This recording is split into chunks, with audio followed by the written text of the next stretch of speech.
Google প্রতিষ্ঠার শুরু থেকে হচ্ছে এসইওর কাজগুলো হয়ে আসতেছিল, বাট 2009 এবং 10 সালের মধ্যে হচ্ছে আপনার এই এসইওটাকে প্রাতিষ্ঠানিকভাবে রূপদান করা হয় এবং হচ্ছে এটাকে নিয়ে প্রচুর পরিমাণে স্টাডি করা হয়।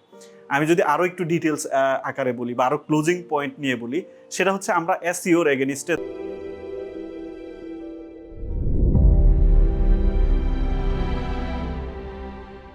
আসসালামু আলাইকুম। আমাদের এসইওটা আসলে কেন শেখা উচিত বা এসইওটা কেন শেখা ইম্পর্টেন্স আমাদের জন্য এজ এ লার্নার হিসেবে, আমি যদি বলি আসলে এসইওটা এই জন্য ইম্পর্টেন্ট। বিজনেস সিরিজের রিপোর্ট অনুযায়ী 2025 সালের মধ্যে এসইওর যে এই এসইও ইন্ডাস্ট্রি, এই এসইও ইন্ডাস্ট্রির গ্রোথ হচ্ছে 17%, অর্থাৎ 17% হারে কি করতেছে, বাড়তেছে, এবং 2025 সালের মধ্যে এটা আরো বেশি কি হচ্ছে, গ্রোথ হচ্ছে। তো এই যে গ্রোথটা আসতেছে এসইও ইন্ডাস্ট্রির এগেনিস্টে, এই ইন্ডাস্ট্রির এগেনিস্টে কিন্তু আমরা দেখতে পাচ্ছি যে আমাদের যারা আসলে এসইও প্রফেশনাল যারা রয়ে গেছেন, তারা কিন্তু মূলত বিগত আপনার 2009-10 মধ্যে হচ্ছে এই এসইওর আসলে প্রাতিষ্ঠানিকভাবে হচ্ছে একটা রূপ পায়। যদিও এটা এসইও ইন্ডাস্ট্রিটা একটু পুরনো একটা ইন্ডাস্ট্রি, গুগল প্রতিষ্ঠার শুরু থেকে হচ্ছে এসইওর কাজগুলো হয়ে আসতেছিল, বাট 2009 এবং 10 সালের মধ্যে হচ্ছে আপনার এই এসইওটাকে প্রাতিষ্ঠানিকভাবে রূপদান করা হয় এবং হচ্ছে এটাকে নিয়ে প্রচুর পরিমাণে স্টাডি করা হয়।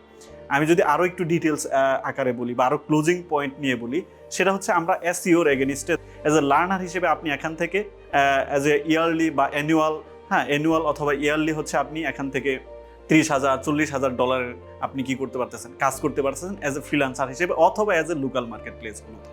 এসইও শেখাটা এই জন্য আপনার জন্য ইম্পর্টেন্ট আমি মনে করছি, কারণ হচ্ছে এটার একটা ফাস্ট গ্রোথ একটা কোম্পানি বা আপনার মার্কেটিং চ্যানেল হিসেবে আপনার কি করতেছে, প্রতিষ্ঠিত হচ্ছে। এবং মার্কেটিং চ্যানেল যদি বলি এখানে, যে আমরা ফেসবুক, তারপর হচ্ছে টিভি চ্যানেল অথবা অ্যাডস অথবা ধরেন নিউজ পেপার, এগুলো হচ্ছে এক একটা মার্কেটিং চ্যানেল।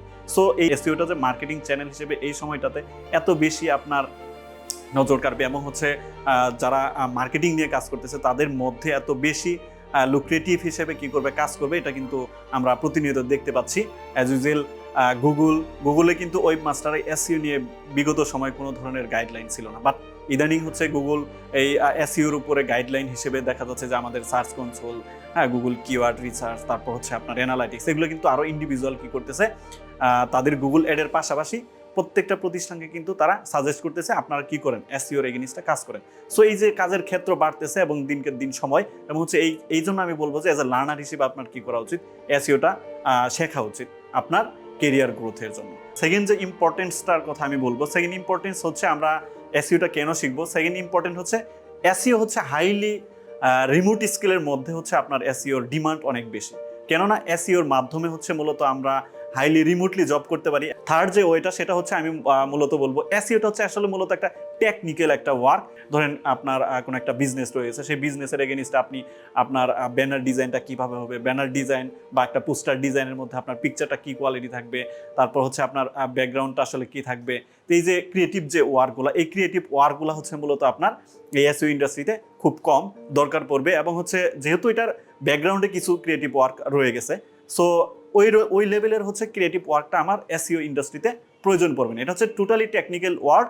আপনি টেকনিক্যালি যদি আপনার এই স্কিলটাকে কি করতে পারেন, আপনি টেকনিক্যালি যখন বুঝে যাবেন যে আপনার কি কাজ করলে হচ্ছে আমার সার্চ ইঞ্জিনে কি করবে, ফার্স্ট পেজে আমার ওয়েবসাইটটা চলে আসবে, ক্লায়েন্টের ওয়েবসাইটটা চলে আসবে, সেই ক্ষেত্রে হচ্ছে সে কিন্তু কি করতে পারবে, সেই টেকনিক্যাল ওয়ার্কটা বুঝলেই সে কি করতে পারবে, তার এসইও ইন্ডাস্ট্রিতে অনেক ভালো করতে পারবে। সো আমি মনে করি আমার মতো যাদের আসলে ক্রিয়েটিভ ওয়ার্ক বা ক্রিয়েটিভ আইডিয়া তেমন বেশি নেই, তারা হচ্ছে আপনার এসইওটা নিয়ে তাদের কেরিয়ারটাকে বিল্ড করতে পারেন।